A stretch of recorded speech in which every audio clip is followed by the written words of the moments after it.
This sponsored interview is brought to you by the project The Seal Network. I'd like to first start by thanking Michael, who is the VP of Seal USA, for reaching out to me for his interest in coming on my channel. So welcome.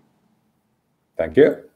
So let's get right into it, I guess. Can you summarize for me and my viewers what the Seal Network is? Sure. So Seal is an authenticity platform where we have Seal chips, and we embed these chips into products that can be luxury products, but they can also be everyday items, where the consumer gets the chance to prove the authenticity of the product. So in the case of luxury goods, it's you can obviously see that there's counterfeit items. You want to make sure that they're authentic. But in other items, let's say medication, you want to make sure that that's real too. You don't want fake medication because people actually die from that. Yeah. So in that sense of everyday items. Very cool. Definitely a good use case for especially the medication. I honestly didn't even think of it for that. Hey, cancer medication gets sold. Yes, very true. You tell me when we have the cure for cancer, but apparently there's already medication for it. So I feel as though a lot of the better projects, or at least the very interesting projects, are born out of an individual's experience and leading them want to create a better alternative. So what fueled you guys to create the Seal Network? So that's an interesting story. The company is created by two brothers, Bart and Joris Verschoor. They used to have a social mobile games company back in 2008. And they had all these computers with powerful graphics cards just doing nothing 18 hours of the day. So they thought, what's this thing called Bitcoin and Litecoin? Let's start mining that. And they actually started mining that back in the day, but stopped it very early on because the room got too hot. Yeah. Can you imagine if they just held on to those Bitcoins now, though? Yeah, I feel like that's what everyone It'd be a different says. story. Yeah. So, but they liked the idea of the whole blockchain technology of what it could do. And, their mother being an artist herself was actually a victim of counterfeit, over the course of her career. So their family actually suffered from it. So they had this idea back then already to combine the blockchain with some kind of anti-counterfeit mechanism. And as years progressed, they, kept on getting back together. Like, what kind of a solution can we do? What kind of technology? And I'd say about 2-3 years ago, they finally found a solution, started going to manufacturers, chip factories, and found a solution, and then started building the team. So that's the origin story of the company. Yeah, that's pretty cool. And that's usually kind of my thought process when I see an innovative project. I think to myself, most of the time, somebody experienced something that, the light bulb went off and they were like, I need to solve this issue, or I want to find a better way to solve it. So that's kind of what I assumed was the case with Seal Network, but that's a pretty cool story. So yep. One of my favorite use cases for your platform has to probably be the ability to flag a found item that was lost or possibly stolen and be able to contact the original owner. So what are some of the other major use cases?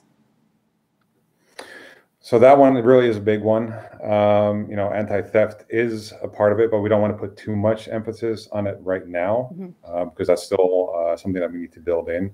But the secondhand market is definitely something that we're actively marketing right now for brands, right? For the technology that we use and are able to implement is that brands now have an opportunity to make money on the secondary hand market, which is typically something they never had. This is an entirely new revenue stream for them.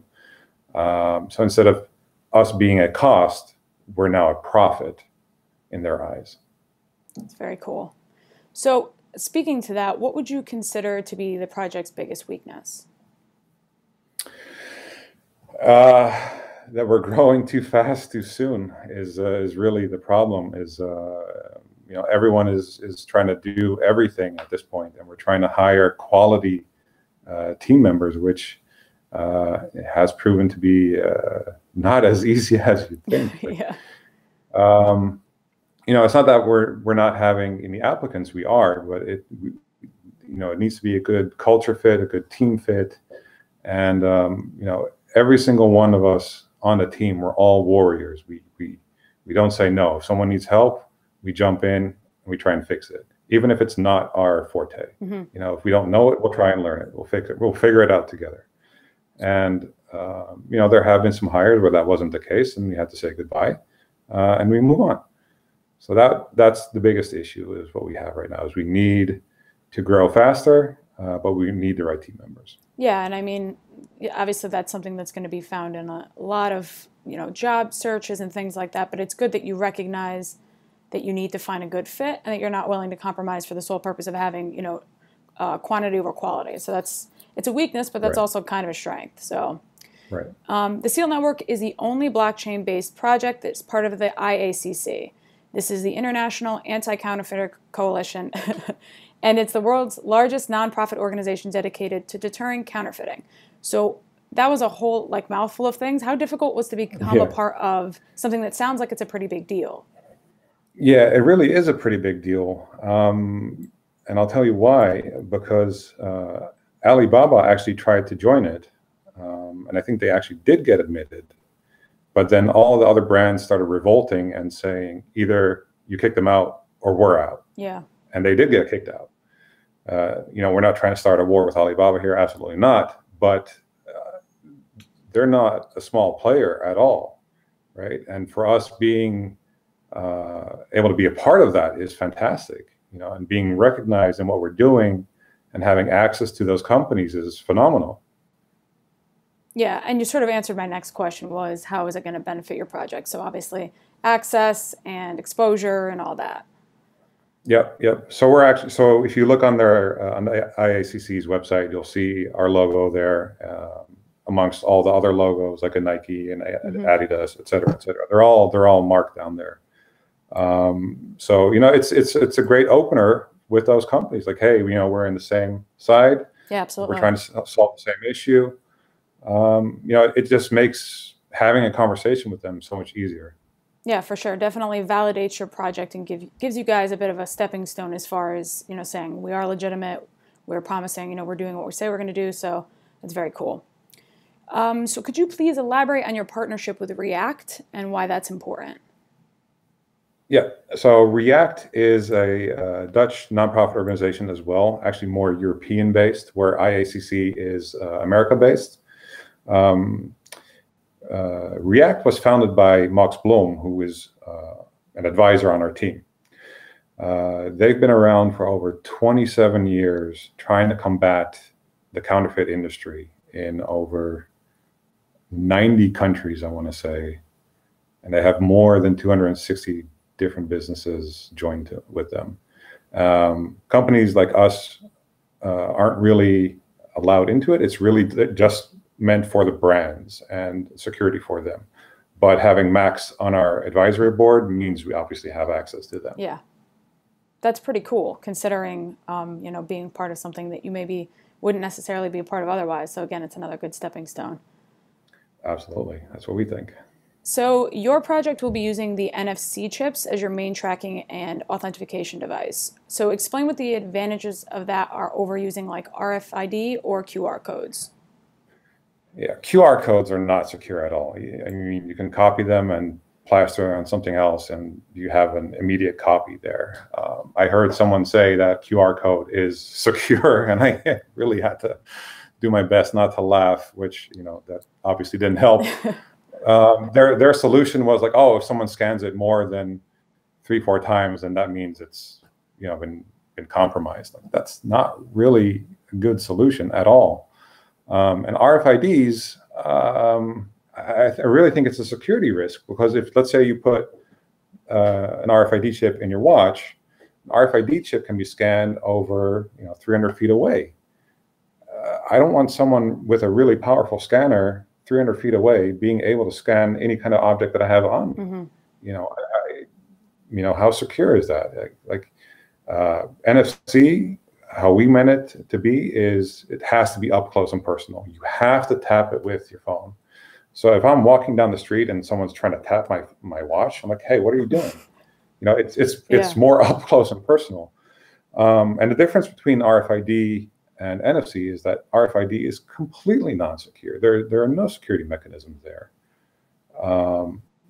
and the chip that we use is a dynamic chip. Dynamic means meaning that it changes its state every time it's interacted with.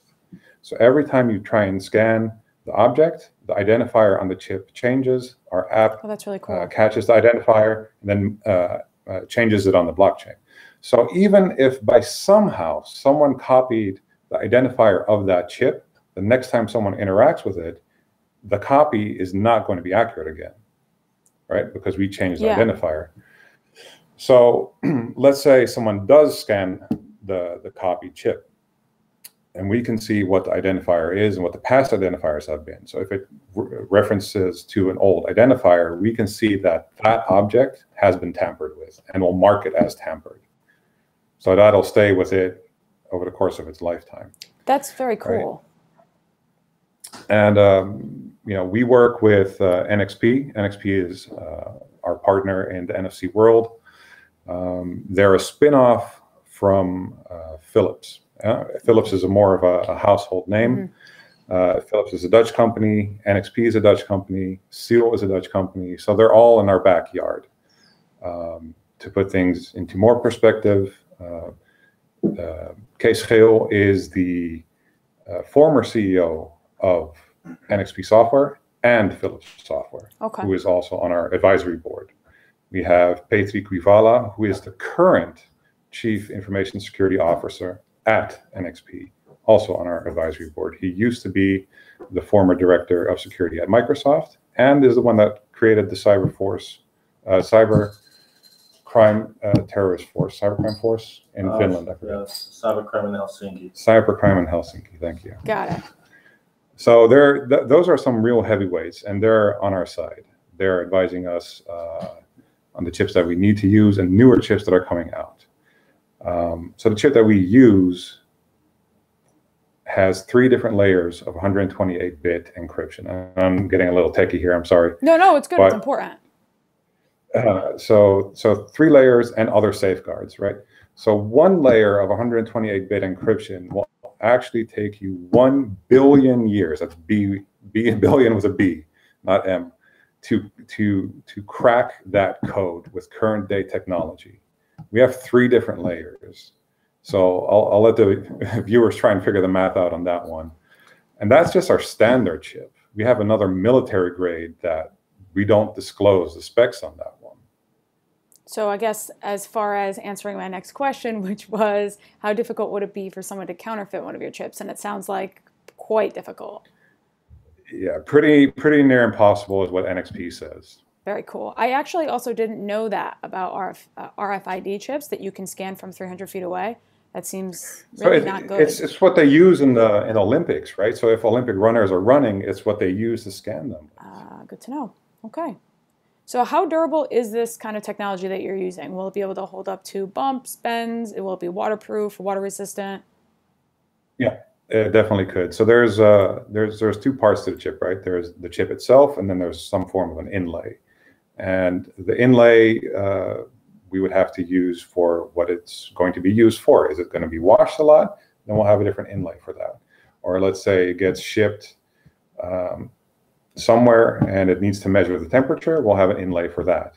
Or if it needs to be put on a box where you can see if it fell down, yes or no, for more for items that are very sensitive, we'll have an inlay for that. So there's a lot of options here with an inlay.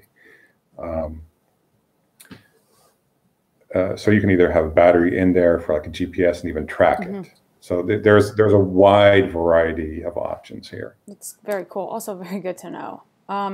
So can you elaborate how the chip interacts with the app exactly? Because as far as I know, the chip is going to be hidden inside of the item, correct? Yes, that is the idea, right? We want them. We don't want the consumer to even know that it's there. We want to be the intel inside of a product, right? We don't necessarily want to be yelling out like, "Hey, here we are." Like our logo isn't a logo; it's a symbol, right? We just want to be recognizable. Like, oh, here's the Seal chip. I can just scan it with my phone. So that's how it'll interact with the everyday consumer. Is that there's going to be a little bit of education from the brand, like Nike does right now, with a little tag saying, "Hey, scan your device here and you'll get more information. That's going to be the same with us. We're going to have to educate people. You can download the app. You can either download our app or you can download the brand's app and they'll use our APIs. Oh, that's cool. Very useful too, because I think that having multiple avenues for people like that is definitely going to increase the chances that they're going to download or use it. Because I know some people may not necessarily want to download their own app, so that's cool that the people that they're buying from the manufacturer will also support that. Yeah, I mean, we're not going to force Nike to use our app. It's just not going to happen. Yeah. So, well, it's good that you're being realistic because, that may not necessarily be every team's thought process. So it's good to, have that way of outlook. So as far as embedding the chip in the item, is it the plan for the manufacturer to buy the chip from your team and then just kind of have them within all of the places that they're making the product so that they can put it in the item as it's in production? That could be a possibility, but preferably we want to know how many items they're going to be making, and then we'll pre-code them. Oh, okay. So that way, let's say they have a limited edition of 2,000 items for a said product, they'll have 2,000 chips. So what that'll combat is also midnight shifting, right? So they're trying to create more products later on with the original material. So there's no real difference between the two, aside that one has a chip and now one does not. That's cool. I also didn't know what midnight shifting was until I started doing research on this project. I guess I didn't know that was a thing, but that's definitely good, helping to keep people honest. It's very important. Yep. So even parallel trades, another word that we didn't even know until we spoke to some customers. Like every time we speak to a customer, we learn something new. Yeah, well, I mean, they're definitely going to be a good source of information for you guys. So what phones will be compatible with the Seal app? Every phone that has the NFC functionality. Is that most major cell phones that are on the market now? I would say so, yeah. Very cool. I think all Android phones, all iPhones right now. I think the most common comment that we keep getting back from for naysayers is like, well, iPhone hasn't released their NFC technology yet, but that's not true. It has been released in iOS 7, and we've been looking at the code ever since then.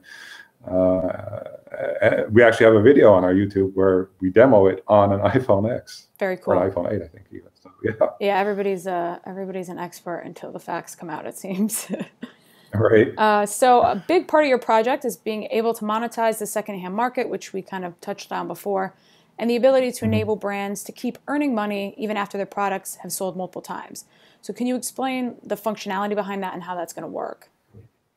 Sure. So what we want to do for some brands, right? So not every brand or not every object is going to have or trade hands very often, like a handbag.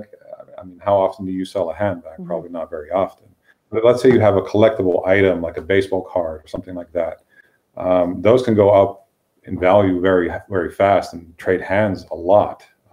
Actually, we've been speaking to a number of auction houses that trade in such cards, and they grade them and then want to try and sell them on. So this is a fantastic way for them to know that the product is actually authentic. And then for the baseball card maker, they sold the card for what? 10 cents, 20 cents, 2 cents, whatever the cost is of making it. But now it's $15 million. So how it's going to work is that the brand can then specify what the transaction cost will be. And we're going to leave it up to them. So it can either be a flat fee of, let's say, $1 or a percentage of the perceived value of the object. So let's say it actually is $15 million. I mean, I'm throwing out a high number here, but 1% of that is still a high number. But if you can prove that it's authentic and don't have to go through other avenues, it still happens. But let's say it's a smaller price. Let's say 500, right? There's still $5 in a transaction fee. So from that $5, 75% or 70% goes to the brand, and 30% goes to us, and 5% of that 30% is what we burn the tokens with. So we burn our tokens away slowly. Very cool. Yeah, and I mean, I was thinking to myself, I'm like, well, what would be the incentive to want to buy something secondhand if the company's still going to get some sort of a profit? But exactly that, like you said, not needing to go through other avenues, being absolutely certain what you're buying is authentic and being able to have insurance, being able to track it, know mentally that it's the right item that you're buying. So that is a cool, it's a cool way to make everybody, make something of it, and everybody's benefiting from the project. It's funny that you say insurance, because we've actually spoken to a couple of insurance companies. They're very interested in how this works, because now they can also combat insurance fraud. Absolutely. So let's say that person says, hey, I lost it, but then later interacts with that object again. There you have your insurance fraud. Yes. Or if they lost it and someone else finds it, then they can return it. So very cool. Very cool. So as far as like actively or what's going on partnership wise, do you have any major manufacturers or large retail companies that are prepping to work with you, or that you're kind of in discussions with? Yeah, we do. We have a couple huge companies that I can't disclose right now, unfortunately. We're actually heading over to Italy later this week to onboard our first customer, which is Gualdo del Re. They are a pretty exclusive winery in Tuscany, Italy. They hand blow their own bottles. They only have a limited edition of 2,000 of them. That's really cool. So it's a real honor to work with them, and we're very happy. As far as other partnerships, we're also going over to China pretty soon. One of our partners is, I've got a cheat sheet here. I'm sorry. No, it's all right. Majestic. Where'd I put it? Mystic and Magic Marine. Okay. So they have 1,800 different products built in a factory in China. So we're going to go visit them and see how their supply chain process works. Yeah. So it's going to be very cool to work with them, and it'll definitely help moving forward with all our other customers. Yeah, absolutely. That's very cool. So Seal is going to be a way to authenticate products, but you'll also have a marketplace where people will be able to buy and sell directly from the app. Will this app have a social media feel at all to it? Like, will you be able to share with your friends your purchases of your authentic items, or have like a closet or something like that? So we have thought about that. There will be an inventory. So even in our app that we have now, we do have an inventory list that you can see what you all own and what you've claimed. But what you're talking about, the social media part, that is something that we're looking forward to in the future. Very cool. Yeah, and I think obviously there's always going to be a place for people who don't necessarily want to share, and then other people who may want to, because obviously they're going to be able to buy and sell with other people too. So it would benefit to like show what they have or what they're selling. So that's pretty cool. Yep. So I know that Walton Chain only plans to use RFID chips, and VeChain and smaller projects like DeVry are using NFC chips, which is the same tech that you guys are using. So what sets you apart from the two other guys? So NXP is the inventor of NFC. They also own 80% of the market share in the world. From what I heard, what these other companies are using, they're trying to build their own NFC chip. Okay. I'm not really sure how secure that is, what kind of security layers, how much experience they have. We have the full R&D of NXP behind us. If we want to make our own custom chip, we can use their R&D and license it only for us. Or if we want to sell it, we can sell it and we can split the profits. So we have some ideas what we want to do for upcoming chips to make it even more secure and something that'll fit our needs. So that's definitely something that's going to happen. Well, I mean, it definitely benefits you guys to have the heavy hitters working with you. So that's definitely a plus. So how will your token be used on the Seal network? Like, what's the purpose of it? So the entire token is what makes the ecosystem work. We're trying to be the currency of authenticity. So what does that mean? We want people to be able to buy items also in Seal tokens. So not only do we want people to know that their product is also authentic, we also want to make sure that the currency is also authentic, which isn't always the case. A close personal friend of mine, he tried selling his laptop on Craigslist. He met the guy, they exchanged money, the other guy got the laptop. He came back home and he looked at the $100 bills and they all had the same serial number. So he called the cops. he had to give the money back. He lost the laptop. He never ever saw that laptop back again, and he lost the money. So that's something that we're trying to safeguard. Yeah. Is that you get actual money, you get the actual product, and this is how the ecosystem works. Yeah, that's unfortunate, but that's definitely a good use case for it. Keeping people honest on both sides, right? So that the product is definitely authentic, but also the currency that's used to purchase the product is not counterfeit. So I didn't think of that side of it, but yeah. So why did you guys choose to use the Ethereum network as your blockchain? So for now, we're using it as our pre-sale and main sale token. We're announcing a partnership tomorrow where we're going to use another blockchain. Very cool. That'll help us in the interim.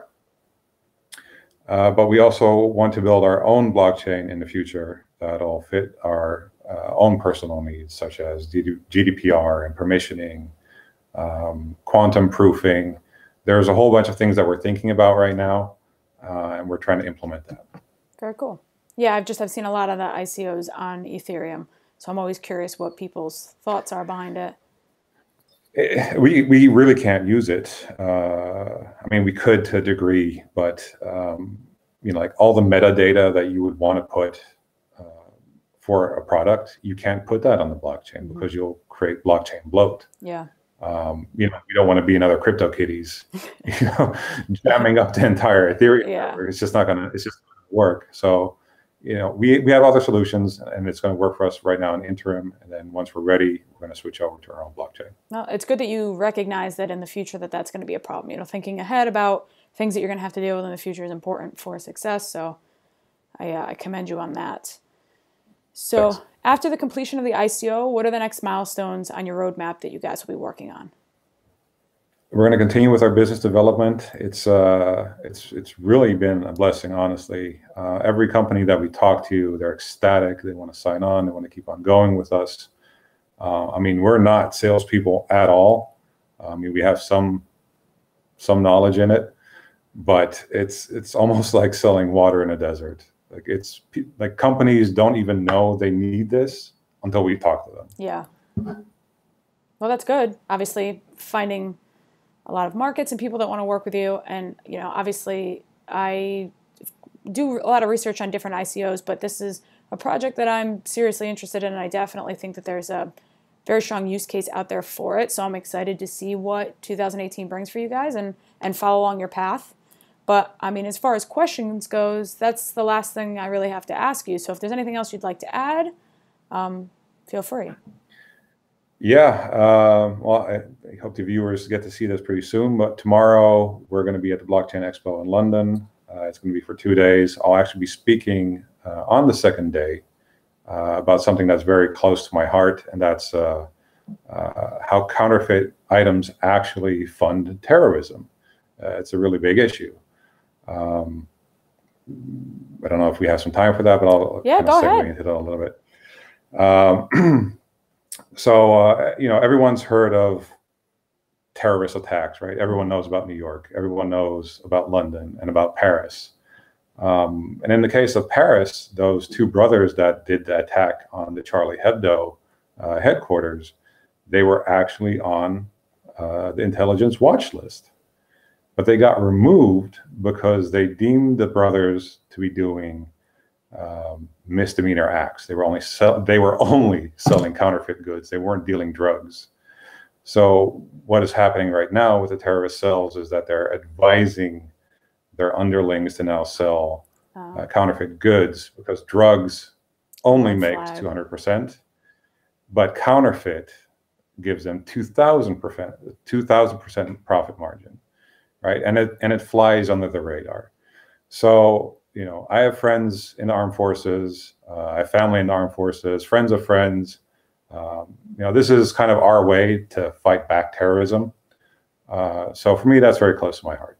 No, and that's definitely an honorable reason to want to be a part of a project. And another thing that I learned today, I didn't know that, but I guess that makes sense. And obviously not only are they making a 2,000% profit, but they see now that selling counterfeit goods is not considered a reason to continue being followed by authorities. So it's even more of an incentive to want to do it. So that's pretty pretty crazy, but good to know.